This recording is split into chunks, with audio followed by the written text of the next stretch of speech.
गणेशाय नमः। श्री गुरुदेवाय नमः। ओम नमः शिवाय। आज की शिव पुराण कथा में आप सभी भक्तों का स्वागत है। आज की कथा में श्री रुद्र संहिता प्रथम खंड 9वां अध्याय। देवी उमा एवं भगवान शिव का प्राकट्य एवं उपदेश देना। ब्रह्मा जी बोले, नारद, भगवान विष्णु द्वारा की गई अपनी स्तुति सुनकर कल्याणमयी शिव बहुत प्रसन्न हुए और देवी उमा सहित वहाँ प्रकट हो गए। भगवान शिव के 5 मुख थे और हर मुख में 3-3 नेत्र थे। मस्तक में चंद्रमा, सिर पर जटा तथा संपूर्ण अंगों में विभूति लगा रखी थी। 10 भुजा वाले गले में नीलकंठ आभूषणों से विभूषित और माथे पर भस्म का त्रिपुंड लगाए थे। उनका यह रूप मन को मोहित करने वाला और परम आनंदमयी था। महादेव जी के साथ भगवती उमा ने भी हमें दर्शन दिए। उनको देखकर मैंने और विष्णु जी ने पुनः उनकी स्तुति करनी शुरू कर दी।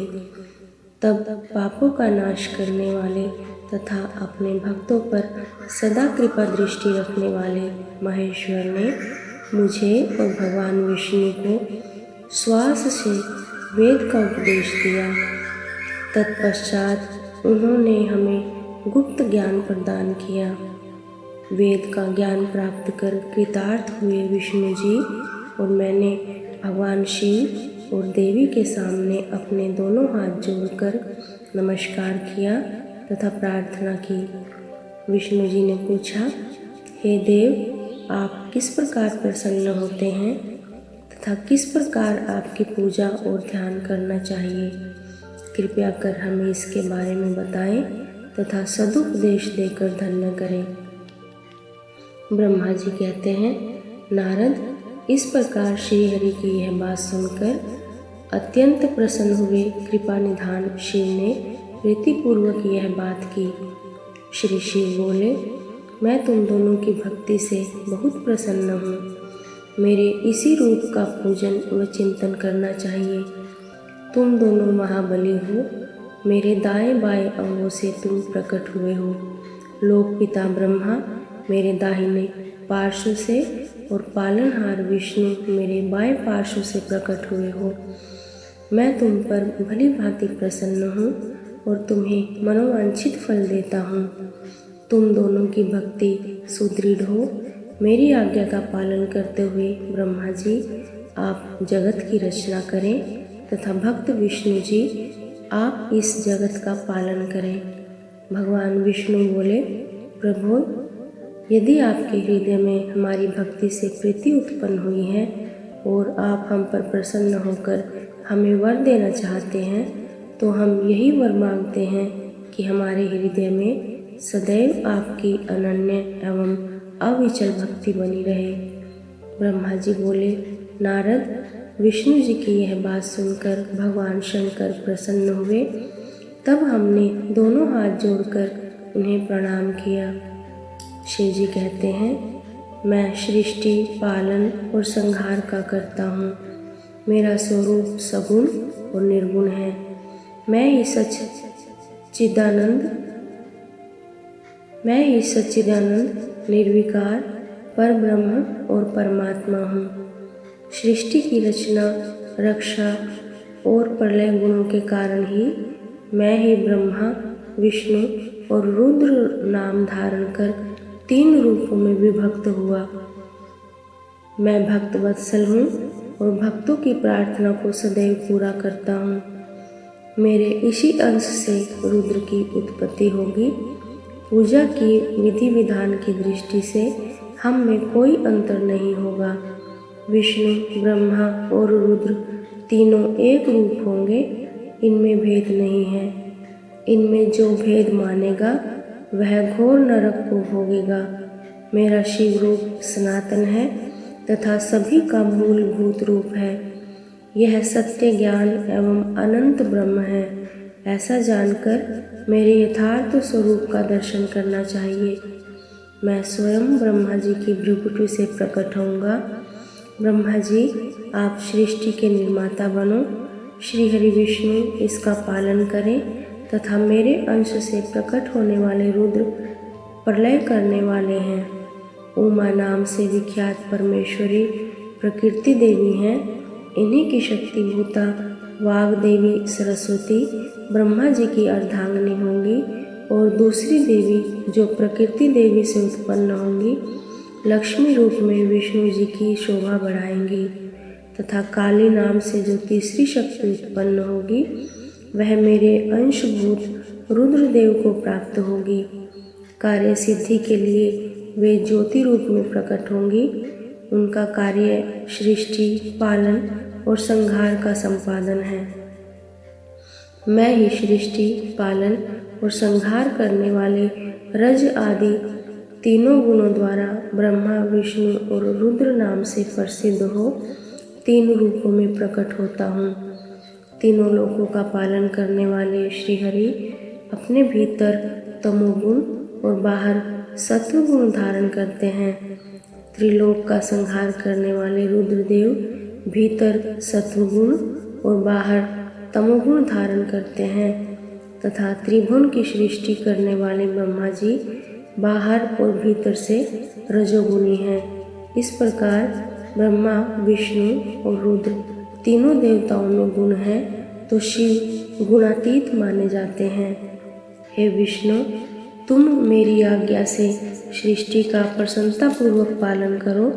ऐसा करने से तुम तीनों लोकों में पूजनीय होंगे। 10वां अध्याय।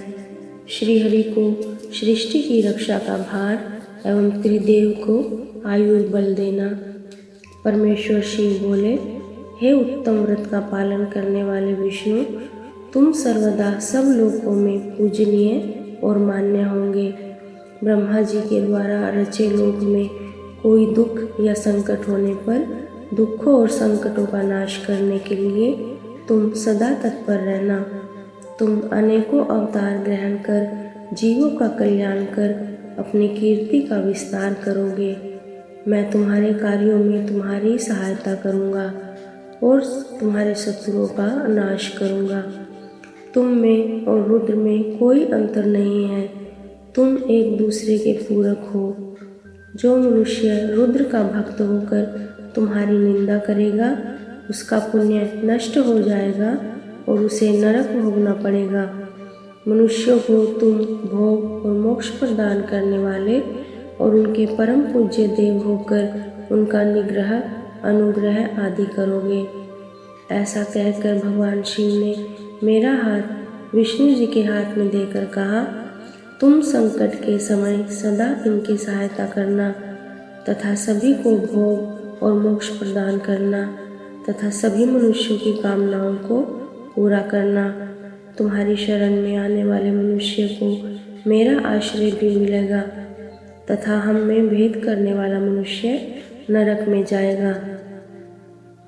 ब्रह्मा जी कहते हैं, देव ऋषि नारद, भगवान शिव का यह वचन सुनकर मैंने और भगवान विष्णु ने महादेव जी को प्रणाम कर धीरे से कहा, हे करुणानिधि भगवान शंकर, मैं आपकी आज्ञा मानकर सब कार्य करूँगा। मेरा जो भक्त आपकी निंदा करे उसे आप नरक प्रदान करें। आपका भक्त मुझे अत्यंत प्रिय है। महादेव जी बोले, अब ब्रह्मा, विष्णु और रुद्र के आयुर्बल को सुनो। 4000 युग का ब्रह्मा का एक दिन होता है और 4000 युग की एक रात होती है। 30 दिन का एक महीना और 12 महीनों का एक वर्ष होता है। इस प्रकार के वर्ष प्रमाण से ब्रह्मा की 100 वर्ष की आयु होती है और ब्रह्मा का एक वर्ष विष्णु का एक दिन होता है। वह भी इसी प्रकार 100 वर्ष जिएंगे तथा विष्णु का एक वर्ष रुद्र के एक दिन के बराबर होता है और वह भी इसी प्रकार क्रम से 100 वर्ष तक स्थित रहेंगे। तब शिव के मुख से एक ऐसा श्वास प्रकट होता है जिसमें उनके 21,600 दिन और रात होते हैं। उनके 6 बार सांस अंदर लेने और छोड़ने का एक पल और 8 घड़ी और 60 घड़ी का एक दिन होता है। उनके सांसों की कोई संख्या नहीं है, इसलिए वे अक्षय हैं। अतः तुम मेरी आज्ञा से सृष्टि का निर्माण करो। उनके वचनों को सुनकर विष्णु जी ने उन्हें प्रणाम करते हुए कहा कि आपकी आज्ञा मेरे लिए शिरोधार्य है। यह सुनकर भगवान शिव ने उन्हें आशीर्वाद दिया और अंतर्ध्यान हो गए। उसी समय से लिंग पूजा आरंभ हो गई। 11वां अध्याय शिव पूजन की विधि तथा फल प्राप्ति। ऋषि बोले, हे सूत जी, अब आप हम पर कृपा कर हमें ब्रह्मा जी व नारद के संवादों के अनुसार शिव पूजन की विधि बताइए, जिससे भगवान शिव प्रसन्न होते हैं। ब्राह्मण, क्षत्रिय, वैश्य और शूद्र आदि चारों वर्णों को शिव पूजन किस प्रकार करना चाहिए, आपने व्यास जी के मुख से जो सुना, कृपया हमें भी बताइए। महर्षियों के ये वचन सुनकर सूत जी ने ऋषियों द्वारा पूछे गए प्रश्नों का उत्तर देते हुए कहना आरंभ किया। सूत जी बोले, हे मुनीश्वर, जैसा आपने पूछा है वह बड़े रहस्य की बात है। मैंने इसे जैसा सुना है उसे मैं अपनी बुद्धि के अनुसार आपको सुना रहा हूँ। पूर्व काल में व्यास जी ने सनत कुमार जी से यही प्रश्न किया था। फिर उपमन्यु जी ने भी इसे सुना था और इसे भगवान श्री कृष्ण को सुनाया था। वही सब मैं अब ब्रह्मा नारद संवाद के रूप में आपको बता रहा हूँ।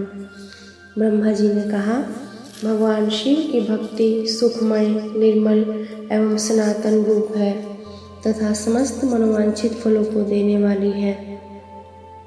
यह दरिद्रता, रोग, दुख तथा शत्रु द्वारा दी गई पीड़ा का नाश करने वाली है। जब तक मनुष्य भगवान शिव का पूजन नहीं करता और उनकी शरण में नहीं जाता, तब तक ही उसे दरिद्रता, दुख, रोग और शत्रु जनित पीड़ा, ये चारों प्रकार के पाप दुखी करते हैं। भगवान शिव की पूजा करते ही ये दुख समाप्त हो जाते हैं और अक्षय सुखों की प्राप्ति होती है। वह सभी भोगों को भोग कर अंत में मोक्ष को प्राप्त करता है। शिव जी का पूजन करने वालों को धन, संतान और सुख की प्राप्ति होती है।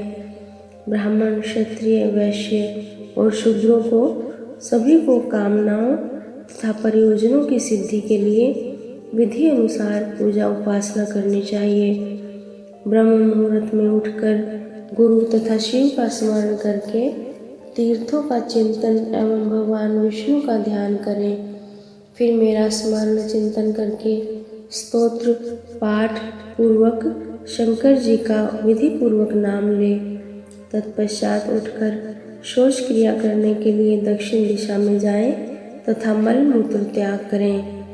ब्राह्मण बुधा की शुद्धि के लिए उसमें 5 बार शुद्ध मिट्टी का लेप करें और धोए। क्षत्रिय 4 बार, वैश्य 3 बार और शूद्र 2 बार यही कर्म करें।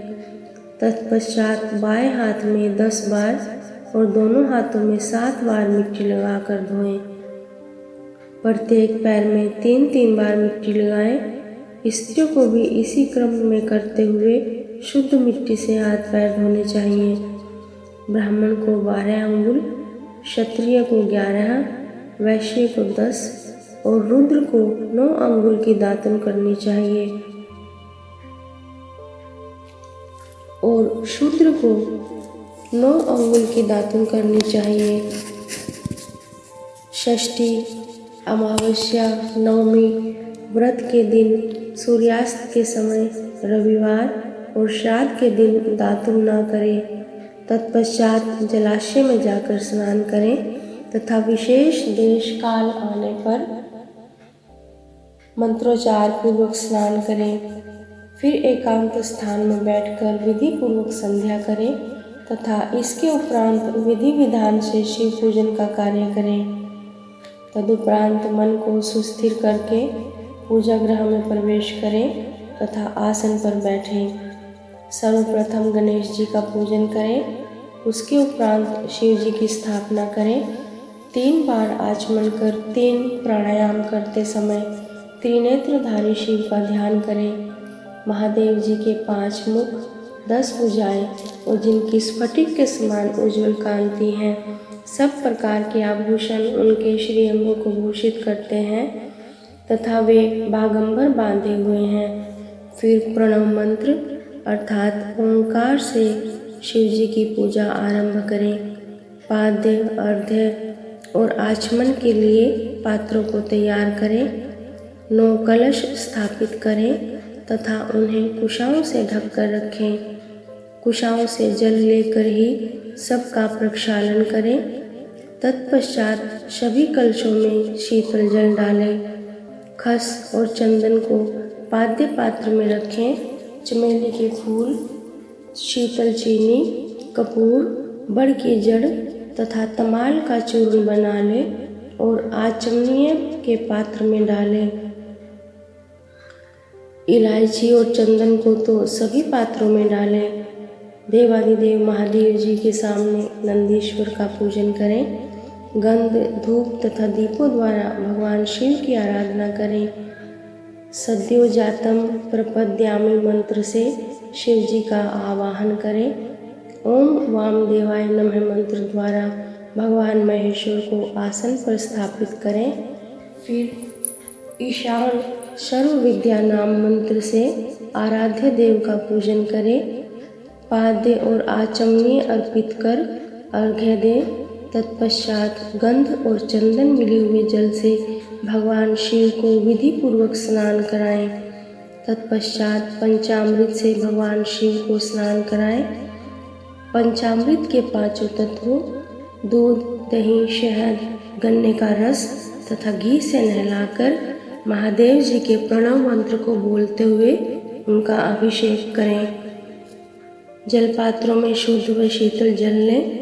सर्वप्रथम महादेव जी के लिंग पर कुश, अपामार्ग, कपूर, चमेली, चंपा, गुलाब, सफ़ेद कनेर, बेला, कमल और उत्पल पुष्पों एवं चंदन को चढ़ाकर पूजा करें।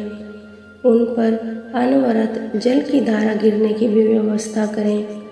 जल से भरे पात्रों से महेश्वर को नहलाएं। मंत्रों से भी पूजा करनी चाहिए। ऐसी पूजा समस्त अभिष्ट फलों को देने वाली है।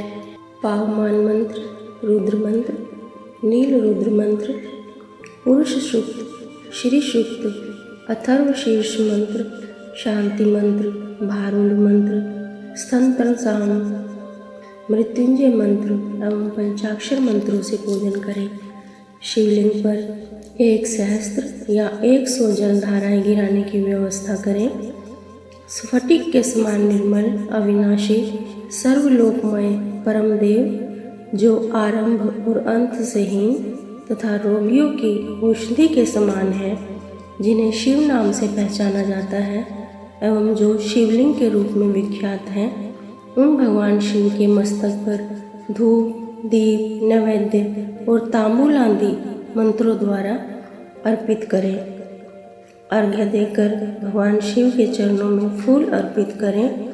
फिर महेश्वर को प्रणाम कर आत्मा से शिव जी की आराधना करें। प्रार्थना करते समय हाथ में फूल लें। भगवान शिव से क्षमा याचना करते हुए कहें, हे कल्याणकारी शिव, मैंने अनजाने में अथवा जानबूझकर जो जब तब पूजा आदि सत्कर्म किए हों, आपकी कृपा से वे सफल हों। हर्षित मन से शिव जी को फूल अर्पित करें।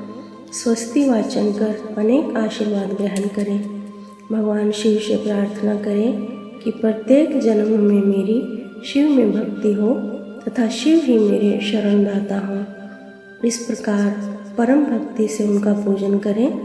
फिर सपरिवार भगवान को नमस्कार करें। जो मनुष्य भक्तिपूर्वक प्रतिदिन भगवान शिव की पूजा करता है, उसे सब सिद्धियां प्राप्त होती हैं।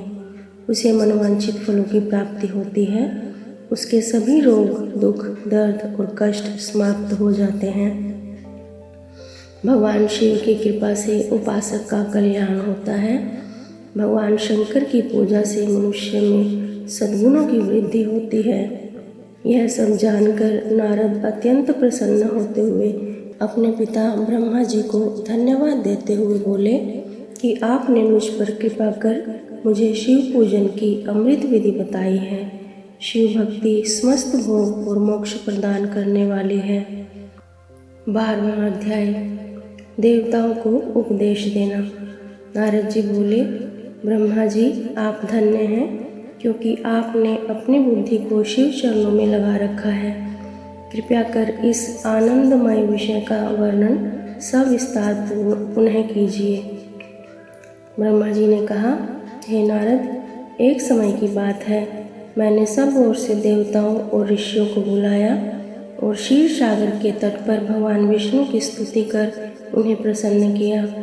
भगवान विष्णु प्रसन्न होकर बोले, हे ब्रह्मा जी एवं अन्य देवगणों, आप यहाँ क्यों पधारे हैं? आपके मन में क्या इच्छा है? आप अपनी समस्या बताइए, मैं निश्चय ही उसे दूर करने का प्रयत्न करूँगा।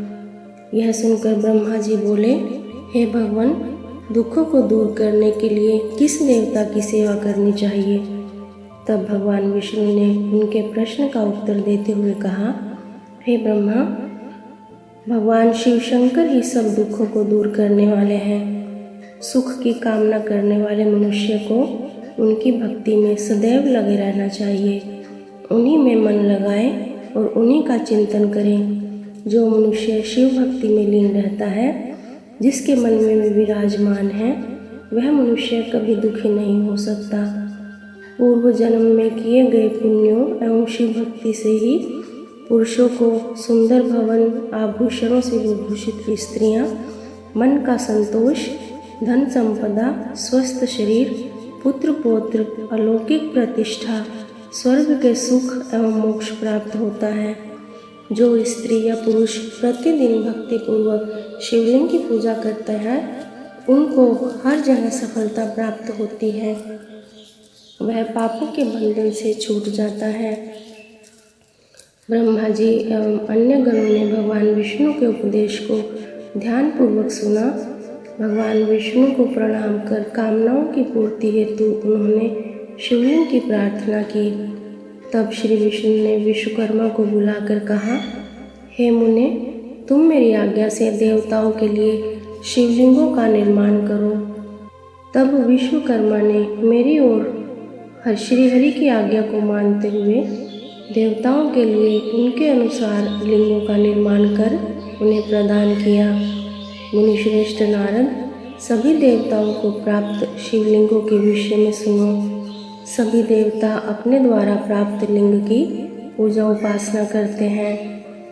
पद्म पराग मणि का लिंग इंद्र को, सोने का कुबेर को, पुखराज का धर्मराज को, श्याम वर्ण का वरुण को, इंद्र नीलमणि का विष्णु को और ब्रह्मा जी हेमलय लिंग को प्राप्त कर उसका भक्तिपूर्वक पूजन करते हैं। इसी प्रकार विश्वदेव चांदी के लिंग की और वसुगण पीतल के बने लिंग की भक्ति करते हैं। पीतल का अश्विनी कुमारों को, स्फटिक का लक्ष्मी को, तांबे का आदित्यों को और मोती का लिंग चंद्रमा को प्रदान किया गया है। व्रज लिंग ब्राह्मणों के लिए और मिट्टी का लिंग ब्राह्मणों की स्त्रियों के लिए है। मयासुर चंदन द्वारा बने लिंग का और नागों द्वारा मूंगे के बने शिवलिंग का आदरपूर्वक पूजन किया जाता है। देवी मक्खन के बने लिंग की अर्चना करती हैं। योगी जन भस्ममय लिंग की, यक्षगण दधि से निर्मित लिंग की, छाया देवी आटे के लिंग की और ब्रह्म पत्नी रतनमय शिवलिंग की पूजा करती हैं। बाणासुर पार्थिव लिंग की पूजा करता है। भगवान विष्णु ने देवताओं को उनके हित के लिए शिवलिंग के साथ पूजन विधि भी बताई। देवताओं के वचनों को सुनकर मेरे हृदय में हर्ष की अनुभूति हुई। मैंने लोगों का कल्याण करने वाली शिव पूजा की उत्तम विधि बताई।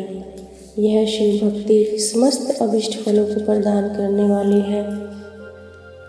इस प्रकार लिंगों के विषय में बताकर ब्रह्मा जी ने शिवलिंग व शिव भक्ति की महिमा का वर्णन किया।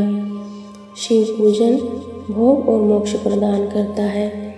मनुष्य जन्म उच्च कुल में प्राप्त करना अत्यंत दुर्लभ है। इसलिए मनुष्य रूप में जन्म लेकर मनुष्य को शिव भक्ति में लीन रहना चाहिए। शास्त्रों द्वारा बताए गए मार्ग का अनुसरण करते हुए जाति के नियमों का पालन करते हुए कर्म करें। संपत्ति के अनुसार दान आदि दें। जप तप यज्ञ और ध्यान करें। ध्यान के द्वारा ही परमात्मा का साक्षात्कार होता है। भगवान शंकर अपने भक्तों के लिए सदा उपलब्ध रहते हैं। जब तक ज्ञान की प्राप्ति न हो तब तक कर्मों से आराधना करें। इस संसार में जो जो वस्तु सत असत रूप में दिखती है अथवा सुनाई देती है वह पर ब्रह्म शिव रूप है। तत्व ज्ञान न होने तक देव की मूर्ति का पूजन करें। अपनी जाति के लिए अपनाए गए कर्म का प्रयत्न पूर्वक पालन करें। आराध्य देव का पूजन श्रद्धा पूर्वक करें, क्योंकि पूजन और दान से ही हमारी सभी विघ्न व बाधाएं दूर होती हैं।